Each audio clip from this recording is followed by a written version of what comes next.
horizontal and vertical integration are important concepts in all businesses, including the travel and tourism industry. An important management strategy, horizontal and vertical integration allows companies to be more competitive in the marketplace. But how does this actually work? What does this mean to you and me and everyone else? Well, this is exactly what I'm going to teach you in this video.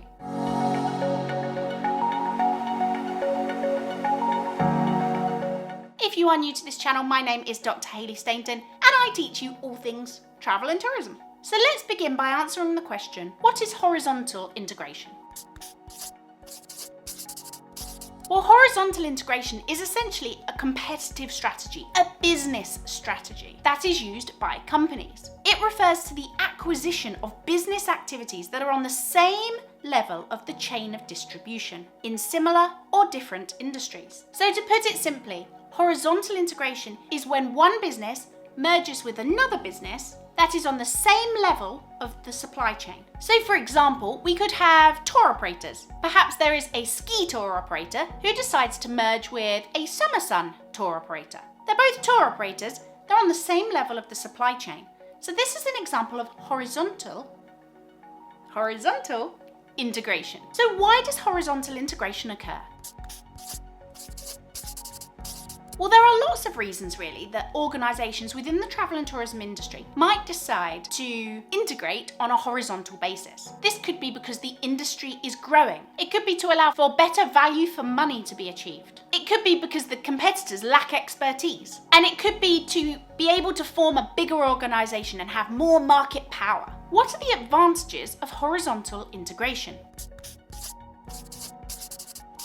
Horizontal integration can allow companies to achieve economies of scale, i.e., their business gets bigger and more powerful. They can produce things on a larger scale, which means they can often do it at a reduced cost and then pass on those savings to customers or make more money themselves. It can also allow a company to capture new markets that they may not have been dabbling in before. And the company potentially will have a bigger market share, which means less competition and hopefully more business for them. Horizontal integration can also allow companies to penetrate new markets in new areas, perhaps in new geographical areas that they weren't in before. So for example, if a tour operator that's based in France merges with one that is based in Spain, they've now got a bigger market across two countries instead of just one. So what are the disadvantages of horizontal integration?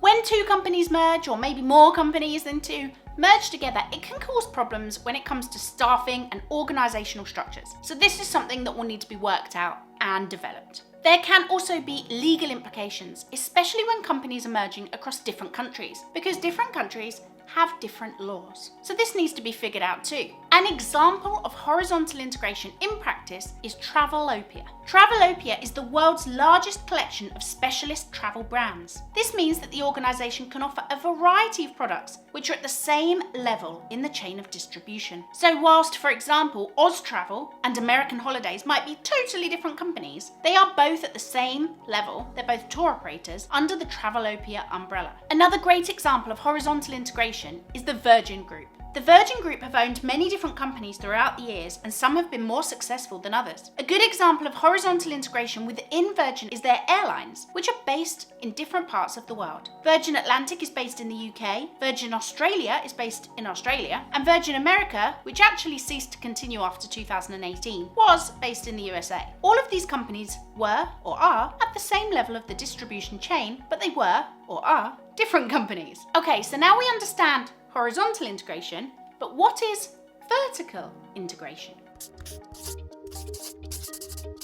Well, vertical integration is essentially the opposite of horizontal integration. Vertical integration is a competitive strategy, but this is when a company takes over one or more than one other companies at different levels within the supply chain. So for example, lots of companies want to have control of all elements of supply. So they might want to take over the manufacturing side, right through to sales and aftercare, for example. So what are the advantages of vertical integration?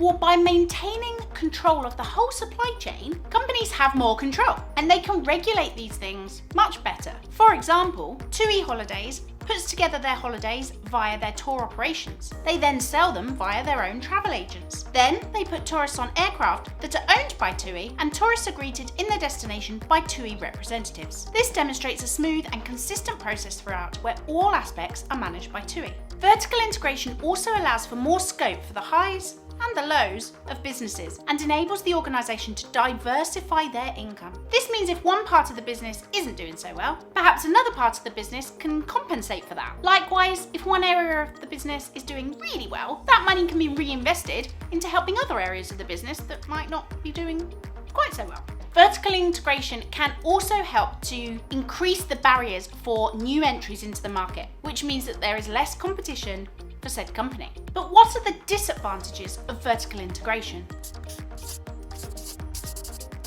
Well, less competition typically means that organisations and businesses don't have to try so hard, so that can cause standards to drop. The organisation may also have less flexibility because they have to maintain a level of production in order to continue their operations. It can also be really hard for an organisation to be good at everything. I'm not good at everything. You're probably not good at everything. Who is?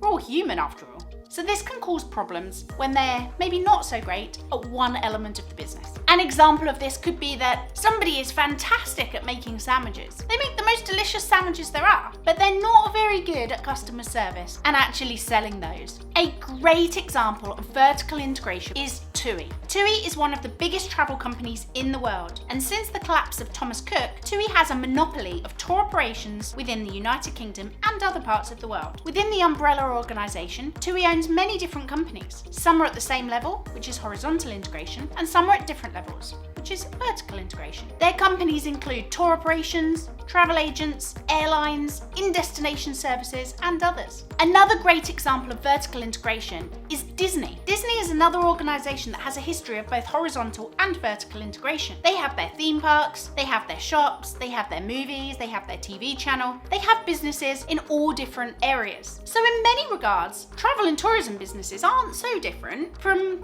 businesses in other areas. Horizontal and vertical integration occurs in many areas of business, not just travel and tourism, but nonetheless, it is an important thing for businesses. And whether you are running a business or whether you're a student, it's quite important to understand how this works and why. So if you have found this video helpful, do me a huge favour and give me a thumbs up, and make sure you subscribe to my channel so that you receive notifications when I publish more videos, and I'll teach you more about travel and tourism.